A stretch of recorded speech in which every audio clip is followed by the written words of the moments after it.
everyone! Today we're going to be talking about the ins and outs of the Disney look. Someone on the Facebook page actually requested that I make this video, and I realized it was a really valid topic to discuss.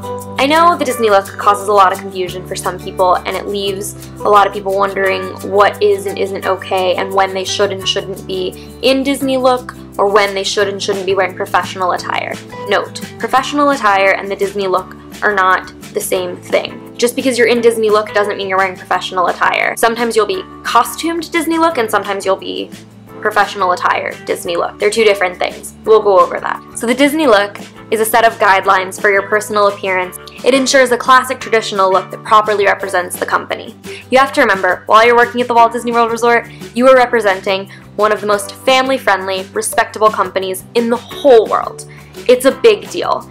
It might not seem like it when you're doing a small job like working in quick service or cleaning strollers the way that I did, but you are. Each person that walks through the gates in these theme parks, they're expecting a certain level of perfection and nothing less. They will not settle for less than perfection. They've spent thousands of dollars to come here and they want it to be perfect. And that's what you're expected to give them, including the family-friendly reputation that you'll carry out through your appearance. The Disney College Program website describes the Disney look as clean, natural, polished, and professional. Those are the 4 best adjectives I can think of to describe it.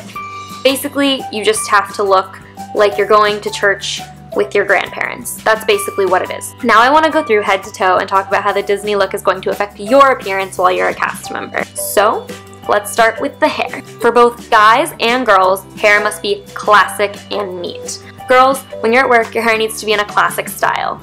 Some examples of those: ponytails, buns, braids, but not like 1,000 braids. 1 braid, 1 conservative braid, or 2 like pigtail braids are fine.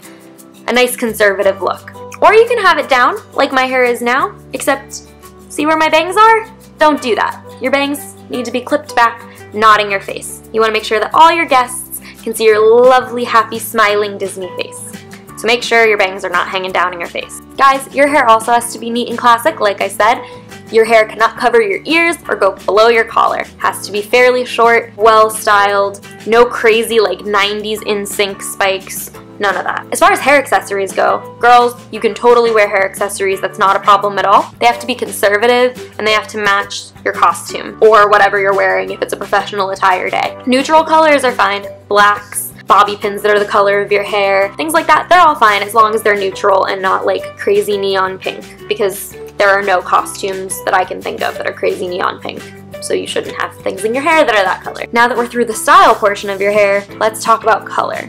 Your hair has to be a natural color that can come out of your head. Brown, black, blonde. You have to keep up with your roots also. You can't have dark brown roots with the rest of your hair blonde, or vice versa, blonde roots with the rest of your hair dark brown. It doesn't work like that. You have to make sure you can keep up with them or dye your hair back to your natural color, whatever the case may be, but Disney doesn't want to see your roots. Now let's move on to your face. If you're gonna wear makeup while you're at Disney, it has to be well blended, natural, and complementary to your skin tone. Guys, if you choose to wear makeup, if that's your cup of tea, go right ahead. As long as it's well blended and not noticeable, you're fine. It's actually okay, and no one's gonna say anything to you as long as there's not crazy lines or anything on your face.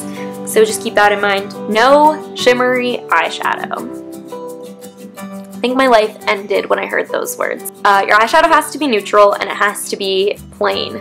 No glitter, no shimmer, nothing. Not too much eyeliner. They don't want to see your crazy wings. They want you to look classic. You can certainly wear eyeliner as long as it's fairly thin lines that just accentuate your eyes, don't completely draw away attention from the rest of your face. Your lip color also has to be fairly neutral. Red is okay as long as it's like a shade of red that complements your face and isn't too bright or crazy. I stuck to baby pinks and neutral tan type lipsticks my whole program, but you can certainly play around with it as long as it complements your skin tone and doesn't like pop super bright. You should be fine with that. For boys, your beards, your facial hair, it must be fully grown in. No chin straps, no scruff, no little patch here, goatee thing. No. You either have to have a fully grown in beard, a fully grown in goatee, or a fully grown in mustache. There are examples on the Disney College program page of do's and don'ts of men's facial hair and what is acceptable and what isn't, but they have to be fully grown in, or you have to be clean shaven. Like, those are your options. You can't have scruff or stubble. Like, it has to be clean shaven. Now let's move on to body modification. You hear a lot about tattoos when you're applying for the Disney College program. Everybody freaks out about their tattoos and what is and isn't acceptable, and if they should or shouldn't mention it in their interview. Here's the deal. Tattoos are fine. Disney doesn't really care that much. Disney only cares for certain roles if you have tattoos. You cannot be a face character with a visible tattoo. You know, if it's on your back and your friend's dress or shirt is going to cover it completely, I believe the answer is they don't care. But if it's on your arm, you cannot be a face character. Plain and simple. They don't care if you can cover it with makeup. You can't be a face character. As far as regular roles though, except for, I believe it's lifeguard, because clearly they have bathing suits. That's why in their interview they ask you, do you have any tattoos that are visible in a bathing suit? Your tattoos have to be covered at all times. If you're wearing your work costume, I believe every costume has the option of a white or tan undershirt that's long sleeved. My boyfriend wore an undershirt every day of his program to cover up his one forearm tattoo. You also have the option of using cover up as long as you can completely conceal your tattoo. They don't care. So no big deal there. Just make sure your tattoo isn't visible on stage. Piercings. Girls, you can only have one piercing, and it would be your traditional ear piercing. Just the one hole right here. That's all you can have. Guys, you cannot have any piercings. If you have them, that's fine, but you cannot wear any jewelry in those piercings. If you have a tongue piercing, eyebrow piercing, a lip piercing, nose ring, any of that, you cannot have jewelry in them at any time while you're at work, guy or girl. If you have gauges, you can't. It actually says specifically on the Disney College program website that you cannot wear spacers, plugs, or jewelry in any piercings or body modifications that you may have. Now that we're through the head-to-toe basics of what the Disney look means for your everyday appearance, I want to talk about professional attire versus being in costume. There are certain days on your Disney College program where you have to wear professional attire. The day you take Disney Traditions, any days you have classes at Disney University, and the day you have orientation for your location. Those are the main times that you will be working not in costume. Basically any other time that you're getting paid to be at Walt Disney World, you're in costume. So now I want to go over what counts as professional attire, because for some people that's really confusing. Girls, you can wear dress pants, dresses, skirts, cardigans, blouses, and blazers. No denim, guys. Absolutely no denim. You cannot wear a denim jacket. You cannot wear jeans. Also, no tank tops. Dresses and skirts have to come at least 3 inches above the knee.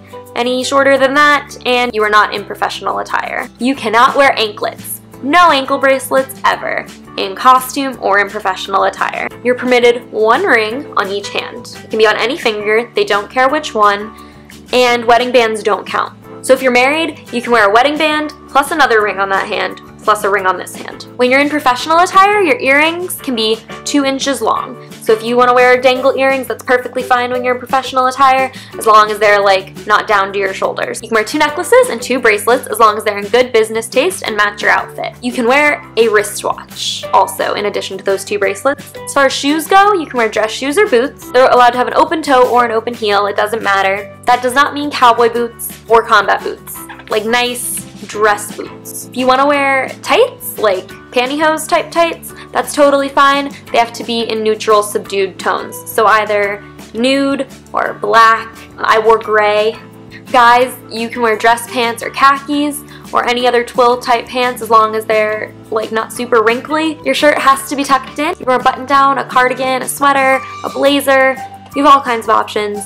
They do say not to wear a polo shirt though. Again guys, no denim. It's not allowed. Guys, you can also have 1 ring on each hand, 1 bracelet, and 1 necklace, and you have to wear dress shoes with dress socks. So just make sure that you're aware of that. No sneakers. One thing that I wanted to point out that a lot of people don't expect about Florida, it gets cold.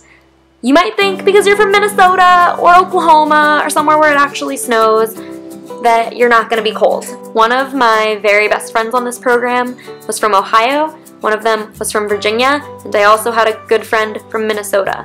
they were all cold. It gets cold. My point is, have business attire that will keep you warm, because for a lot of things you're going to be walking around a lot. There's a part of traditions where you're outside. I won't say what you're doing, but there is a part of traditions where you'll be outside for a significant amount of time, and you don't want to be freezing during that time because you want to enjoy it. Your orientation will likely be outside unless you're at a resort. Like, my discovery day was 4 hours of walking around Epcot in the 40-degree cold, rainy weather. And I was wearing a dress with a cardigan. I didn't have a winter coat, and I was freezing. So just be prepared, have some options, don't limit yourself to one thing. If you're checking in May or August, it's not going to be cold. So for all you fall applicants, that's not really an issue. But if you're checking in January, it can be very cold. I checked in late January and I was freezing. So now that we've discussed what to wear when you're in your professional attire, let's talk about costumes. Disney provides what you wear to work every day. You go to costuming, you have to find your Disney size, which is a total pain, and it's awful, and half the time 2 shirts are not the same size even if they say they are, and it's a nightmare. So be prepared for that fun, because it's a real trip. When you're in costume, girls, the same rule applies. You can only wear earrings in this one hole in your ear, the one traditional piercing. You can have 1 ring on each hand again. Here's where we need to talk, because I don't want you to arrive in Orlando and say, oh my gosh, that girl I watched in that vlog is a complete liar, my manager didn't care. There's a very high percentage chance that your leader will not care if your nails are gray. They will not care if you wear a hair tie on your wrist. They will not care if you're wearing a necklace under your collar. There's also leaders that are going to care a lot. They are going to make you take that necklace off right then and there, and that's just how it is. You have to kind of feel out how your managers are about things. It all depends on your area. By all means, if you see that everyone in your area is wearing jewelry and not getting in trouble, do it. That is basically all I have for you guys on the Disney look. It's just one of those things that's part of being a cast member at Walt Disney World or Disneyland. And it's really not that bad. You get accustomed to it really quickly. I hope I answered any questions you guys have about the Disney look and cleared up any confusion. If you have any questions, please feel free to comment below. I would love to answer them. You can also hit up my Tumblr Ask box or hit me up on Twitter. I'd love to answer your questions. I want to help. I want everyone to have smooth and wonderful college programs. So if I can do anything to help that, please let me know.